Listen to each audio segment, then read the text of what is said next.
Pertambangan merupakan sebuah aktivitas yang tidak bisa dipisahkan dari kehidupan manusia dari ribuan tahun yang lalu sampai saat ini dan yang akan datang.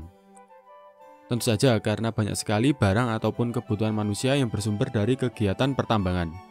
Misalkan piring, sendok, dan tembok di rumah kita. Itu semua bahan dasarnya berasal dari bahan tambang. Bahkan plastik cilok ataupun batagor yang sering kita gigit, bahan baku utamanya juga berasal dari tambang minyak bumi dan gas. Selain itu, beberapa pertambangan juga bertujuan untuk mengekstraksi logam mulia dari dalam bumi, misalkan emas, perak, dan platinum. Kalau berbicara emas, apalagi di Indonesia, tentu saja satu lokasi yang terlintas di pikiran kita adalah tambang emas Grasberg di Papua. Tambang emas yang berada di Kabupaten Mimika, Provinsi Papua Pegunungan tersebut merupakan salah satu tambang emas terbesar di dunia. Grasberg sangat ikonik karena berada di ketinggian 4.270 mdpl, namun memiliki lubang sedalam lebih dari 1.000 meter dan diameter sekitar 4 km. Terlihat sangat spektakuler jika dilihat dari udara atau citra satelit.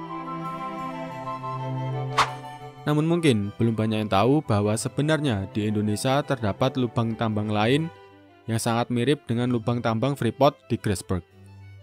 Dan tambang tersebut sampai saat ini juga masih produktif. Tambang tersebut dikenal sebagai tambang batu hijau.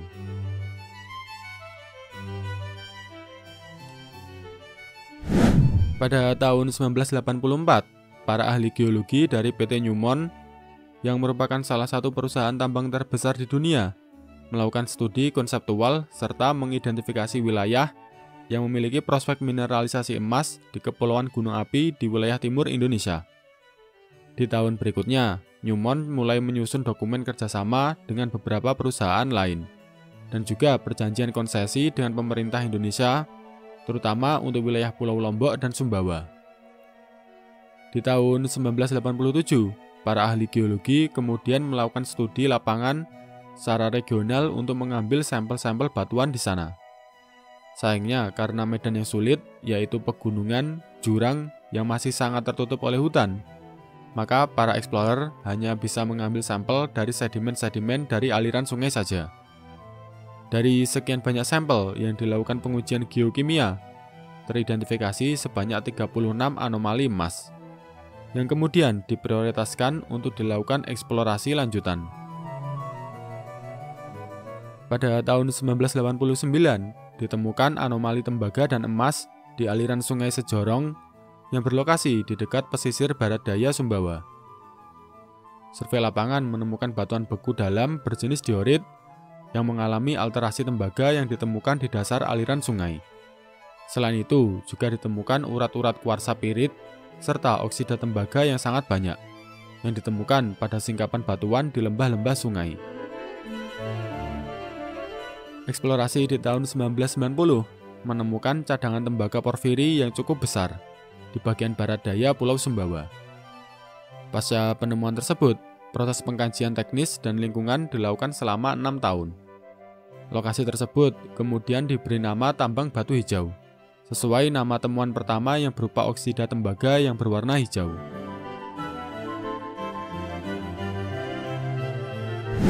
Di tahun 1997, pemerintah Indonesia memberikan lampu hijau terkait aktivitas pertambangan tembaga dan emas di tambang batu hijau Sumbawa, Nusa Tenggara Barat.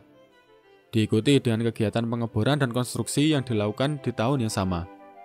Total biaya investasi awal untuk pembukaan tambang batu hijau mencapai 1,8 miliar US dollar.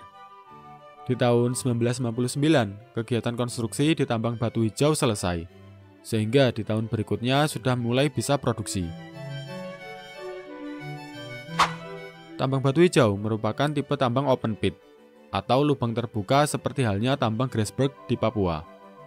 Tambang batu hijau hanya memiliki satu lubang penambangan, dengan luas dinding tambangnya mencapai 3,7 juta meter persegi, dengan diameter 2000 meter dan kedalaman lubang mencapai 600 meter. Or atau biji di tambang batu hijau berjenis tembaga porfiri yang memiliki kandungan emas, yang berasal dari batuan induk berupa diorit dan kuarsa diorit. Tambang batu hijau menghasilkan dua logam utama yaitu tembaga dan emas. Selain itu, logam minor lainnya juga ada, yaitu berupa perak. Namun, konsentrasinya lebih kecil dibandingkan emas apalagi tembaga.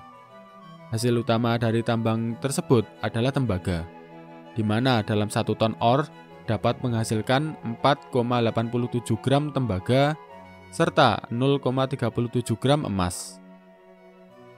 Sementara itu, berdasarkan situs resmi, tambang batu hijau memiliki cadangan tembaga mencapai 16,6 miliar pon.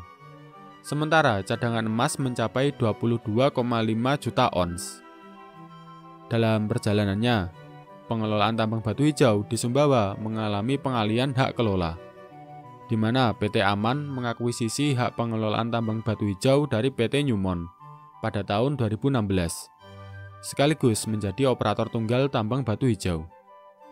Perlu diketahui bahwa tambang batu hijau menjadi tambang penghasil tembaga terbesar kedua di Indonesia, setelah tambang Grasberg Block Cave di Papua.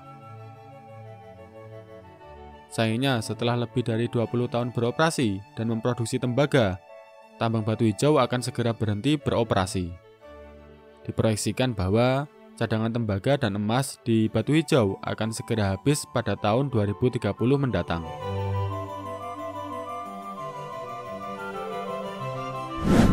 Menyadari bahwa cadangan tembaga dan emas di batu hijau segera habis, PT Aman berusaha untuk mencari lokasi lain yang memiliki prospek cadangan tembaga dan emas.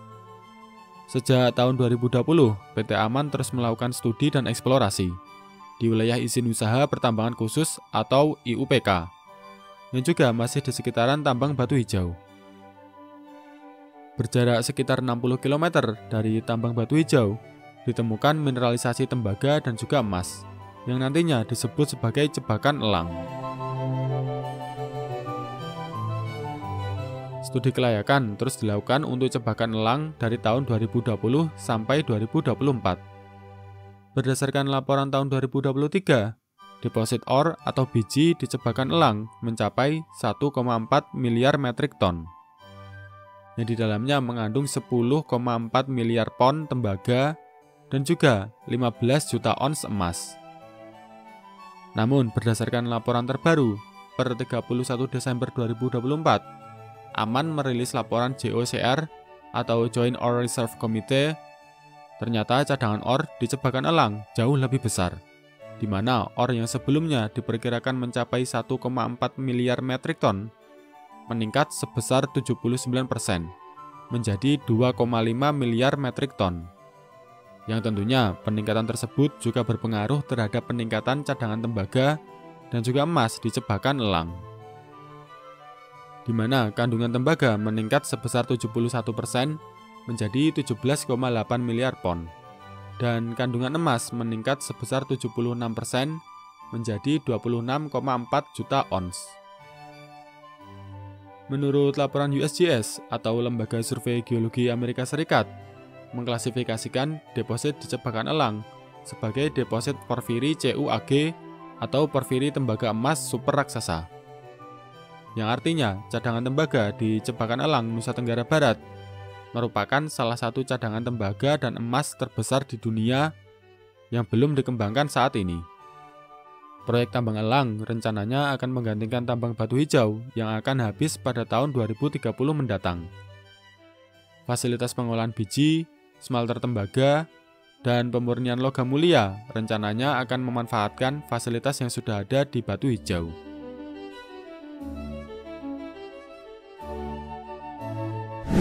Seperti umumnya kegiatan pertambangan lainnya, isu lingkungan selalu menyertai dalam kegiatan tersebut, termasuk juga di tambang batu hijau. Kegiatan pertambangan di Sumbawa tersebut yang berada di lingkungan hutan juga dikhawatirkan oleh para aktivis lingkungan dapat berdampak pada penurunan populasi burung kakak tua jambul kuning. Selain itu, pembuangan limbah sisa pengolahan tambang ke laut juga menjadi perhatian para pemerhati lingkungan.